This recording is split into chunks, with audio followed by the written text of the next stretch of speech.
Hearing is resumed. So to formally start ang ating committee hearing, please allow the chair to deliver his opening remarks. This is very short. Para lang po maumpisahan natin itong ating committee hearing. To our Senior Deputy Speaker Aurelio Dong Gonzales, the principal proponent of the hearing of the Quadcom. To our Deputy Speaker J.J. Suarez. To co-chairs Joseph Caraps Paduano, Chairman Dan Fernandez, Chairman Benny Abante, Vice Chairman Romy Acop, my esteemed colleagues, Honorable former President Rodrigo Duterte, magandang umaga po sa ating lahat. Mayong buntag, Mr. President, maradyaw na buntag, o maayap, ayabak po in Kapampangan. Una sa lahat, nagdesisyon ang Quadcom members na ikansela sana ang pandinig na ito ngayon sa kadahilanang hindi pa po natatapos ang mga pagsusuri namin sa mga taong gustong lumabas at magpahayag ng kanilang mga nalalaman ukol sa mga usapin na tinatalakay ng Quadcom. Partikular ang pagkalat ng ilegal na droga at extrajudicial killings.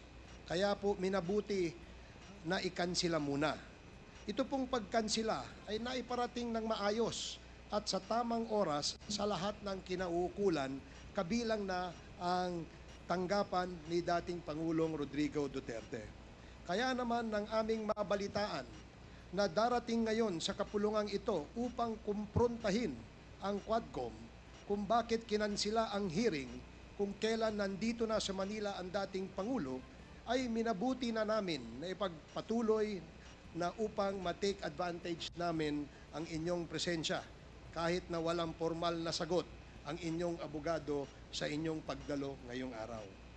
Pangalawa, ang Quadcom po ay nabuo ng mapagtanto ng 4 na komite na iba-iba ang sakop at jurisdiction na nag-o-overlap na pala ang kanilang mga iniimbestigahan at marami ang tumutukoy sa pare-parehong kaya minabuti na pag-isahin upang hindi pa ulit-ulit at ang pagtalakay sa pare-parehong usapin at pabalik-balik ang mga witnesses at mga congressmen.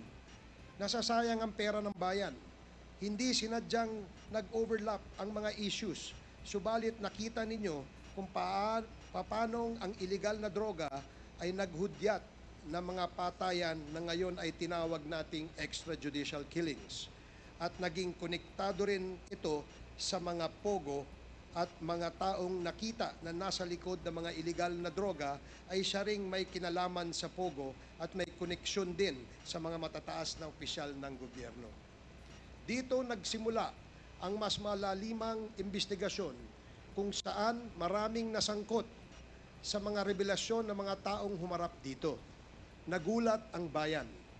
Napakalaki pala ng bagay na ito. Hindi namin maaaring talikuran ang aming tungkulin kung kaya't pinagpatuloy namin ito hanggat lumabas na nga ang pangalan ng ating dating Pangulo.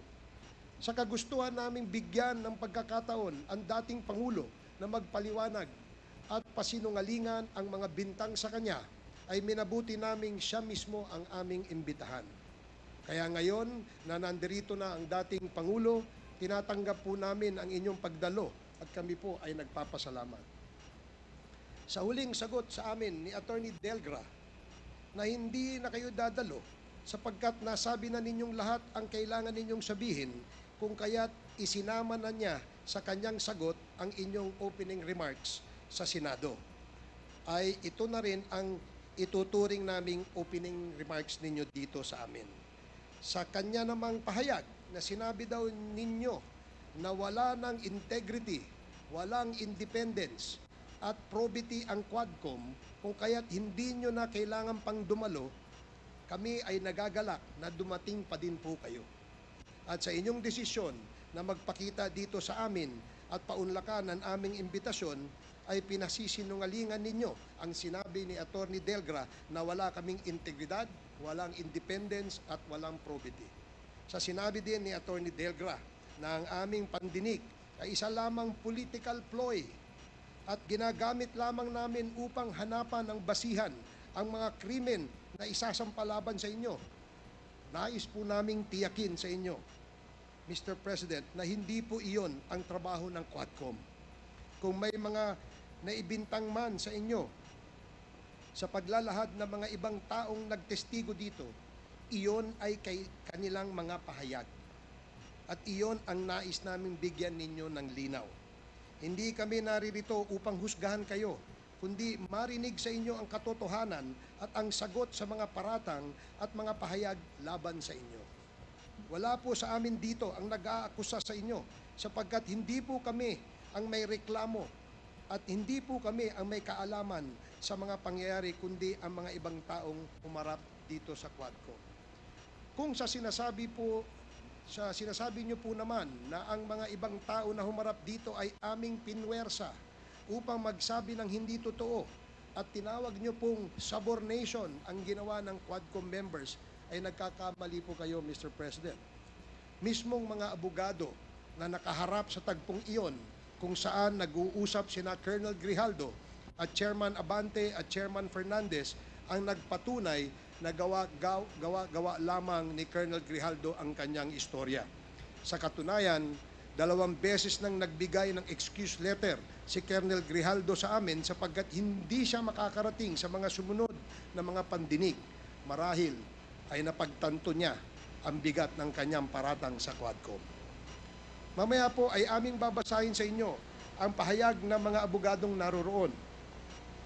Sa punto pong ito ay papayagan na po natin ang pagtatanong ng mga membro sa inyo upang bigyan linaw ang mga naipahayag na rito laban sa inyo, upang maging gabay namin sa pagbalangkas ng anumang kailangang hakbang upang maprotektahan pa ang mga karapatan ng mga taong naaakusa at mapangalagaan din ang mga karapatan ng mga taong naaapi sa pamamagitan ng pag-amyenda ng mga batas, paggawa ng mga bagong batas o pag-repeal sa mga umiiral na mga batas. Sa pagpapatuloy po natin ngayon sa pandinig na ito ukol sa extrajudicial killings, nais po namin tiyakin sa inyo na rerespetuhin po namin ang lahat ng inyong mga karapatan. Hindi po kami naririto upang kayo husgahan, kundi pakinggan ang inyong panig. Abogado naman po kayo, Mr. President, kaya alam namin na mas alam ninyong pangalagaan ang inyong mga karapatan. Iginagalang po namin kayo, and in deference to you being the former President of the Republic, we shall accord to you all the respects due you. Kung kaya't binuksan namin ang pandinig na ito upang hindi po masayang ang pagod ninyo sa pagdalo ninyo sa amin. Nag-imbita din po kami ng mga resource persons na hindi namin inaasahan na makakadalo pa dahil nag-cancel na po kami nung Lunes. Kaya ang pagbubukas na ito ay sobrang short notice. Kaya po sa mga makakadalo at hahabol o makakahabol, welcome po kayong lahat ng mga invited guests and resource persons. Sa mga hindi po invited, ngunit naririto, pasensya na po kayo. At hindi po namin kayo papayagang gamitin ang oras ng Quadcom at baka malihis tayo sa ating agenda sa araw na ito. Kung gusto po ninyo magpaimbita sa susunod, ay iimbitahan po namin kayo. Marami pa pong pagkakataon at kami ay umaasa na kayo ay dadalong muli sa ating mga susunod na mga pagdinig. Magandang umaga po at maraming salamat sa ating lahat. The next to deliver his opening remarks is Congressman Benny Abante, the Chairman of the Committee on Human Rights. You are now recognized. Maraming salamat po, Mr. Chair. Dahilan sa Tagalog po ang inyong opening remarks. Hayaan po niyo ko na mag-English naman. Sapagkat mayroong isang abogado dito, ininsulto ang isang member ng Quadcom na hindi raw marunong mag-English. Gusto ko pong sabihin sa abogadong yan na ako po ay marunong mag-English. Baka mas marunong pa ako sa kanya mag-English. Ito po ang opening remarks ko sa ating Senior Deputy Speaker, sa ating Deputy Speaker, sa aking mga co-chairs, ladies and gentlemen, colleagues, at mga kababayan.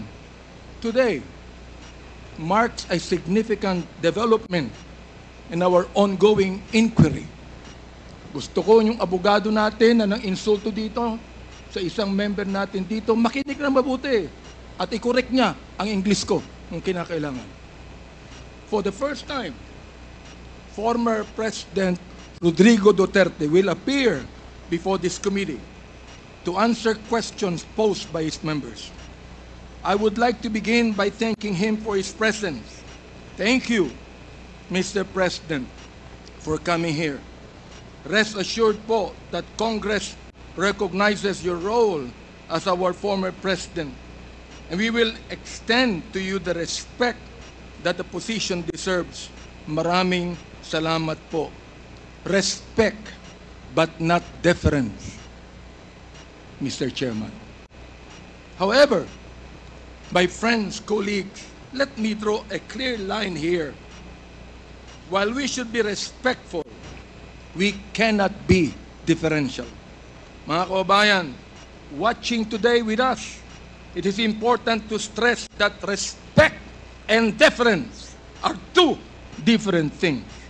It is vital that we, as representatives of the people, remember that distinction, because our ultimate allegiance is not to any one individual, no matter how high their office. We answer to a power greater than any president. We answer to the Filipino people and to God. As Scripture reminds us in Romans 10:3, and I quote, "Since they did not know the righteousness of God and sought to establish their own, they did not submit to God's righteousness." Our fidelity belongs to the Lord alone. Our mission is to seek the truth, and we shall not be swayed from that path. As we have said time and time again, we have organized this inquiry with a solemn purpose to recommend avenues for justice to be served, seek accountability, and uncover the truth as we adhere to the rules of inquiry in aid of legislation.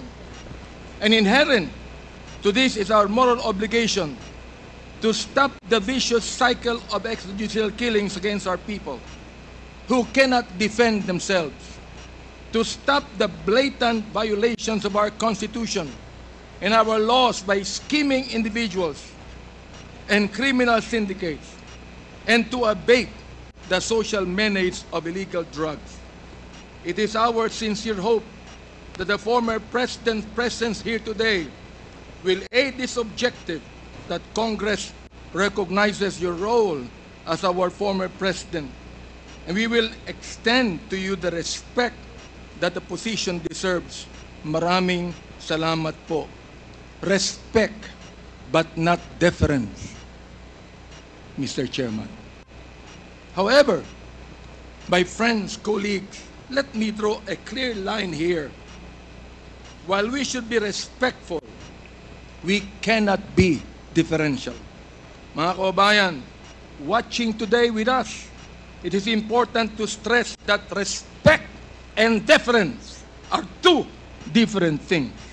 It is vital that we, as representatives of the people, remember that distinction, because our ultimate allegiance is not to any one individual, no matter how high their office. We answer to a power greater than any president. We answer to the Filipino people and to God. As Scripture reminds us in Romans 10:3, and I quote, "Since they did not know the righteousness of God and sought to establish their own, they did not submit to God's righteousness." Our fidelity belongs to the Lord alone. Our mission is to seek the truth, and we shall not be swayed from that path. As we have said time and time again, we have organized this inquiry with a solemn purpose to recommend avenues for justice to be served, seek accountability, and uncover the truth as we adhere to the rules of inquiry in aid of legislation.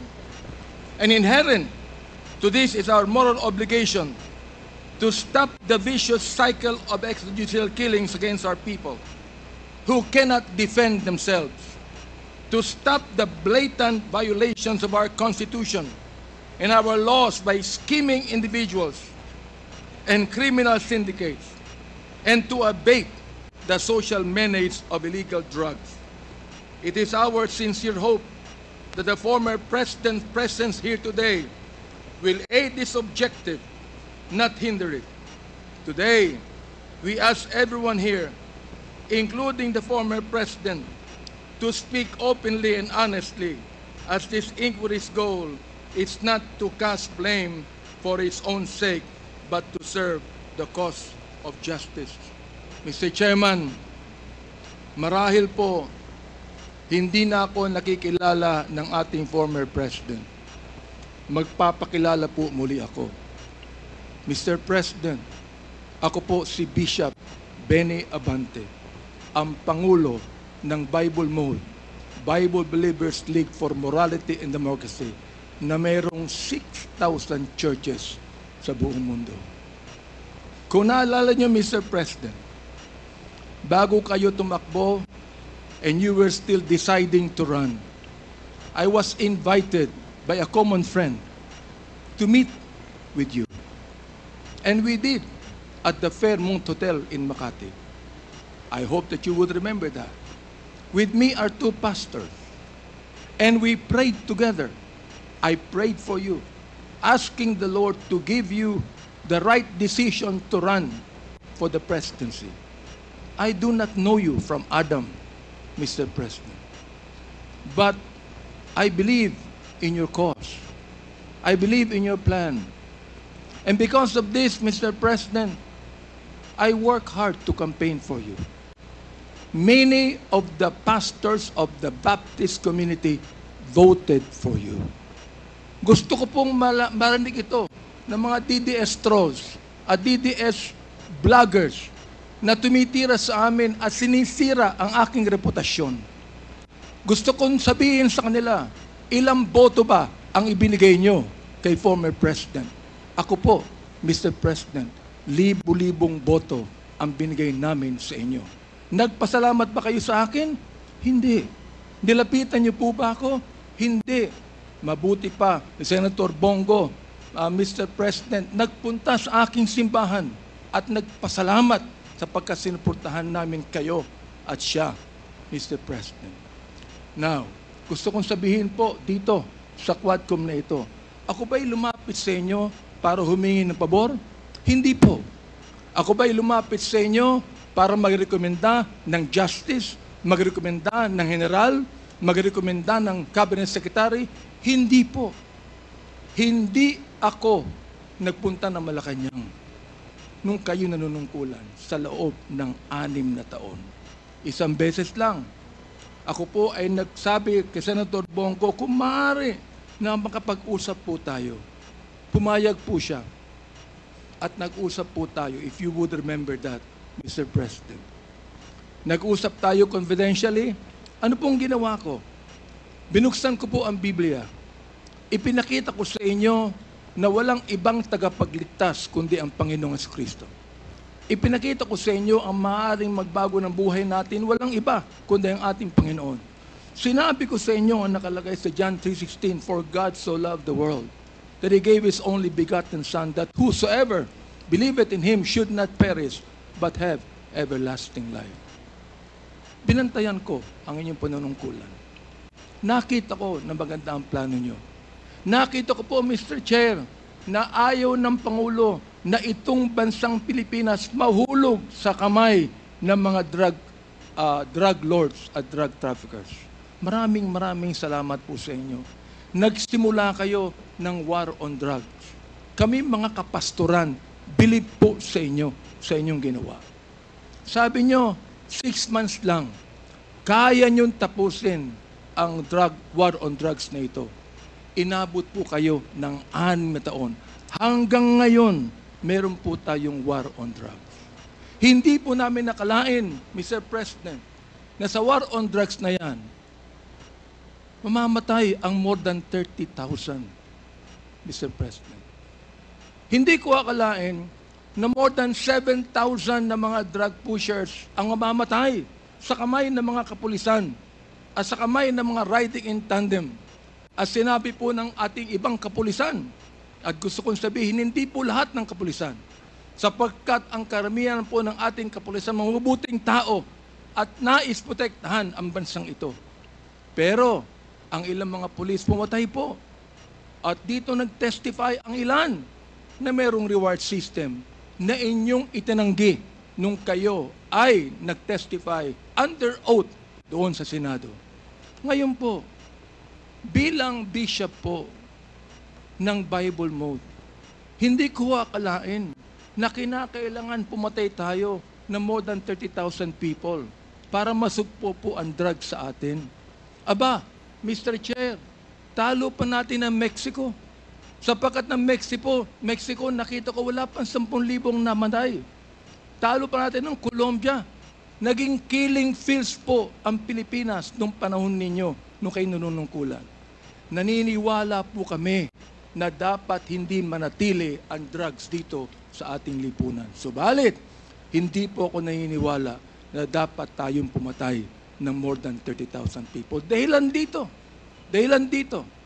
pinatay si Kian Alejandro. Ano ang kasalanan niya?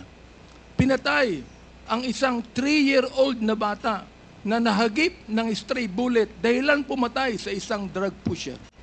Pinatay ang 9-year-old na bata doon sa Caloocan, Mr. President, Mr. Chair. Ang kanyang bala ay nandun pa sa kanyang katawan nung siya'y nilibing. Subalit anong sabi ng funeral service? Siya po'y namatay dahil sa pneumonia. Pinatay po ang isang driver ng tricycle driver sapagkat sinakay niya ang isang drug pusher. Yung drug pusher pinatay, pero yung driver ng tricycle pinatay din, Mr. President. Hindi niyo po alam to. Hindi niyo po alam to. Ngayon, meron pa. Meron pong isa dahil sa tokhang kumatok sa isang pintuan, hinanap ang isang taong nangangalampilo na isang drug pusher. Hindi nakita. Pinatay. Yung pinagtanungan. Yung pilo, buhay pa, Mr. President, Mr. Chair. At naglalako pa, palagay ko, ng drugs ngayon. Hindi ko po maintindihan to. Hindi ko po maunawaan kung bakit ganon. Samantalang sinuportahan kayo ng maraming pastor ng Baptist community. Ang ilang mga kapastoran po nandito at ilang mga pastor namin nanonood ngayon at pinapakinggan ang aking tinig, Mr. Chair. Ako po ay binabas araw-araw ng mga bashers ng DDS troll, ng DDS vloggers. Minumura itong taong ito. Sinisira ang aking reputasyon. Minumura po ako ng katulad ng inyong pagmumura, Mr. President. Hindi ko akalain kung bakit gagawin nila yan. Ang tanong ko, ilang boto ba ang ibinigay ng mga DDS vloggers sa inyo? Gusto kong sabihin sa inyo, I can testify on this, na libu-libong boto ang nakuha nyo sa Baptist community at hindi ako humiling ng anumang pabor sa inyo, Mr. President. In fact, kung naalala nyo, Mr. President, sinabi ko kay Senator Bongo na nais kitang imbitahan sa aming selebrasyon ng National Baptist Day, Mr. President.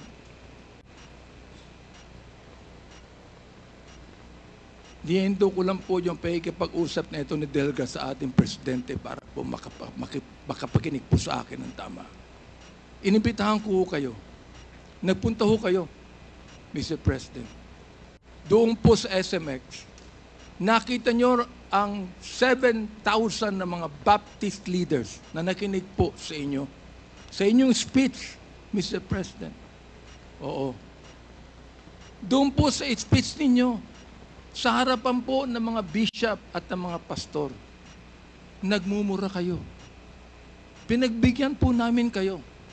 Kahit na hindi maganda sa amin makarinig ng mura, pinagbigyan po namin kayo dahil kayo ang Pangulo at dapat namin kayong irespeto, Mr. President. Andito ho ako, nakaupo sa harapan nyo. Nagpapasalamat sa pagkakataong ito na masabi ko ng buong katapatan sa inyo ang ginawa ng more than 6,000 na mga kapastoran ng Bible Mode para sa inyong eleksyon bilang Pangulo ng Pilipinas. Nung akin pong nung akin pong nag-file ako ng bill, Mr. President, yung pong tinatawag nating Republic Act 11897, an act declaring the second Thursday of January of every year as special working holiday to be known as National Baptist Day. Sinuportahan po ito ng lahat ng mga congressman. Sinuportahan po ito ng lahat ng mga senador. Okay. At nilagay po sa inyong opisina. Pinirmahan nyo ba ang bill na yan? Hindi po. Naging batas yan because it lapsed into law after 30 days. Pero, okay lang po sa amin yun. Okay lang po sa amin yun. Yun na lang siguro ang maaaring pasalamat ninyo, Mr. President, sa amin. Bilang pagboto namin sa inyo ng mga libo-libo mga Baptist leaders at Baptist members sa buong kapuluan. Hanggang ngayon, nirerespeto po kayo ng aming kapastoran. Hanggang ngayon, pati yung kapastoran po namin sa Mindanao, ginagalang kayo. Marami kami pastor sa Davao na ginagalang po kayo. Bakit po?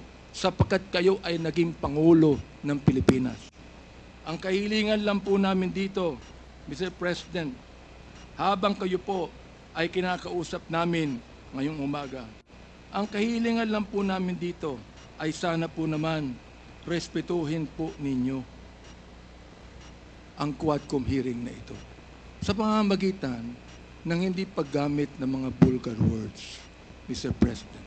Sapagkat gusto kong sabihin sa inyo bilang warning na kapag kayo po ay nagmura sa Quadcom hearing na ito, I will make a point of order on you. Meron po akong batayan na batas sa tinatawag po nating disturbance of proceedings. Gusto kong basahin doon po sa Psalms 109, 17 to 18 and 28. Hindi ko alam kung naniniwala kayo sa Diyos. Hindi ko alam kung naniniwala kayo sa Biblia. Samantalang sa isang pagkakataon, tinawag niyo ang Diyos na stupid, Mr. President. Tinanggap po namin yan sapagkat kayo'y Pangulo. Oo. At nagpapasalamat ako. Hanggang ngayon po, buhay pa kayo. Kahit na po tinawag niyo ang Diyos na isang estupido, Diyos. Oo. Hindi ko alam kung katanggap-tanggap yan sa lahat ng mga nakikinig sa akin ngayong umaga. Pero ito po, gusto kong basahin sa inyo bilang isa rin namang warning. Sa wikang Tagalog, babasahin ko. Sapagkat iniisip niya, ang manumpa, ang magsabi ng masama, kaya darating yaon sa kanya, sapagkat hindi siya nalugod sa pagpapala, kaya't malayo yaon sa kanya. Dahil binihisan niya ang sarili niya ng pagsabi ng masama o pagsumpa na gaya ng kanyang sariling damit, yaoy papasok sa kanyang kalooban na gaya ng tubig at gaya ng langit sa kanyang mga buto. Hayaang sumumpa sila. Hayaang sila ay magmura. Ngunit magpala ka. Ang kahilingan po namin ngayon, Mr. President, sana po, imbis na mura ang marinig namin sa inyo, sana po, bigyan nyo kami ng pagpapala sa Quadcom na ito. Sapagkat hindi personalidad ang tinutukoy namin dito. Ang tinutukoy po natin ito, issue na kinakailangan po natin tuldukan sapagkat ito po'y kailangan ng ating bayan. Kapag sila'y bumangon, sila'y mapapahiya, ngunit ang iyong lingkod ay magagalak. Yan po ang sinabi sa Salmo, Mr. Chair, Mr. President. Salamat po sapagkat hinayaan niyo ako na magsabi sa inyo ng buong katapatan na walang halong anumang pagkukunwari, Mr. President. Ginagalang ko pa rin po kayo. Hindi po dahilan ay kayo, kundi dahilan sa minsan naging Pangulo kayo ng Pilipinas. Kaya nga po ang aking opening remarks is what? Respect, not deference. We are not here to give you obeisance. We are not here to give you obedience. We are not here to submit to you. We are here as equal members of this House, Mr. President, Mr. Former President. You are now a private citizen. And I hope and pray that you would give us equal respect as we give you equal respect today. Maraming salamat po, Mr. Chair. Thank you, Congressman